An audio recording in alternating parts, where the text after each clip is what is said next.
Hello दोस्तों, आज हम बात करेंगे शकुनी के बारे में, शकुनी मामा के बारे में। क्या आप सब जानते हैं कि शकुनी मामा ने हमेशा गलत किया, फिर भी उनको स्वर्ग की प्राप्ति कैसे हुई?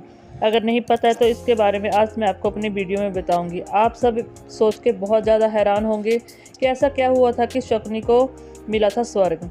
जी हाँ दोस्तों, आज शकुनी को स्वर्ग मिला था और माना जाता है कि अगर श्री कृष्ण ने पांडवों का साथ नहीं दिया होता तो श्री कृष्ण के बाद महाभारत के सभी खिलाड़ियों में सबसे ज़्यादा बुद्धिमान थे शकुनी। शकुनी गंधार राज सुपुल के पुत्र थे। सुपुल की बहुत सारी रानी और कई सारे पुत्र थे। शकुनी उनके बहुत ही बुद्धिमान बेटे थे और वहीं साथ में उनकी बेटी गंधारी विश्व की सबसे सुंदर स्त्री मानी जाती थी। गंधारी ने सिर्फ तपस्या से 100 पुत्र पैदा करने का आशीर्वाद लिया था। शकुनी और गंधारी दोनों एक दूसरे को बहुत प्यार करते थे। शकुनी की जान जो है अपनी बहन गंधारी में बसती थी। उस समय की बात है जब हस्तिनापुर की गद्दी हमेशा ही खाली रहती थी और विचित्रपुर की मृत्यु के बाद गद्दी संभालने वाला कोई नहीं था। एक भीष्म पितामह थे जो गद्दी संभालते थे और भीष्म पितामह के 2 पुत्र पांडव और धृतराष्ट्र थे।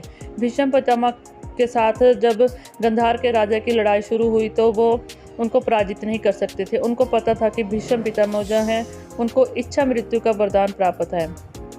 और जैसे ही गंधार ने शांति प्रस्ताव रखने की कोशिश की तो भीष्म पितामह ने अपने बेटे के लिए गंधारी का हाथ मांगा, क्योंकि वो जानते थे कि गंधारी ही है जो 100 पुत्रों को पैदा करने का आशीर्वाद शिव से प्राप्त कर चुकी है और हस्तिनापुर जो बारिशों के लिए तड़प रहा था। 100 पुत्र पैदा होंगे तो गद्दी को कोई और छीन नहीं सकता। यह सोचकर भीष्म पितामह ने गंधार राज से अपनी बेटी के लिए अंधे धृतराष्ट्र का हाथ देने को कहा। और जैसे यह बात पता लगी गंधारी को तो गंधारी खुद ही मान गई। वो अपने देश की रक्षा के लिए, अपने राज्य की रक्षा के लिए इस चीज़ को मान गई और उन्होंने इस विवाह को स्वीकृति दे दी। लेकिन ये बात सुनकर शकुनी बहुत ज़्यादा दुखी है। वो नहीं चाहते थे कि उनकी इतनी सुंदर बहन का शादी जो है वो अंधे धृतराष्ट्र से, उनको ये चीज़ अपने अपमान की तरह समझी। और जैसे ही गंधारी की शादी की तिथि नज़दीक आई तो गंधारी जो थी दोस्तों वो थी मांगलिक, और उसकी शादी सबसे पहले बकरे के साथ की गई और उस बकरे की बाद में बलि दे दी गई। और उसके बाद दूसरा विवाह गंधारी का धृतराष्ट्र के साथ हुआ। अब यह बात जब जैसे ही भीष्म पिताजी माँ को पता चली तो उनको यह बहुत बड़ा अपमान लगा। उन्होंने सुपुल और उसके 6 बेटों को पूरे साथ में लिया और जेल में डाल दिया। दूसरी मान्यता है कि यह बात जब दुर्योधन को पता चली तो उसने भी अपने मामा को और उनके परिवार को जेल में डाल दिया। माना जाता है कि उनको जेल में खाने के लिए चावल का 1 दाना प्रति व्यक्ति मिलता था। जैसे धीरे धीरे उन सबकी मृत्यु होने लगी। शकुनी ने भूख के कारण अपने ही मरे हुए भाइयों का मांस खाना शुरू कर दिया था।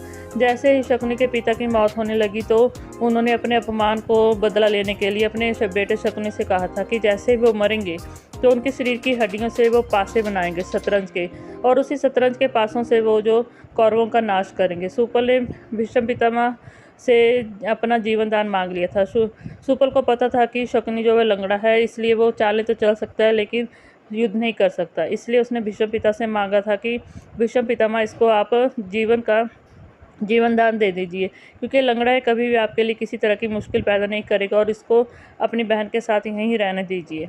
भीष्म पितामह ने बात मान ली थी। और दूसरी तरफ जो महाभारत का जैसे निर्माण करवाया तो उसमें समस्त कौरवों का नाश करवाने के लिए उसने जो संकल्प लिया था वो संकल्प भी पूरा हो गया। और माना जाता है कि शकुनी की और सहदेव के बीच में भयंकर युद्ध हुआ था और उस युद्ध में शकुनी मारे गए थे। लेकिन शकुनी ने मरने से पहले अपने पिता और भाइयों की मौत का बदला ले लिया था। वो चाहते थे कि कौरवों का नाश हो जाए और यह नाश उन्होंने अपने हाथों से अपने सामने ही करवाया था और उनकी इन चालों को कोई भी मात नहीं दे पाया था। उन्होंने पांडवों को मारने के लिए भी भीम को जहर दिया था और पांडवों के लिए लाशगृह बनवाई थी, लेकिन उनकी हर काम जो चाल है वो नाकामयाब होती गई, क्योंकि श्री कृष्ण के साथ पांडव थे।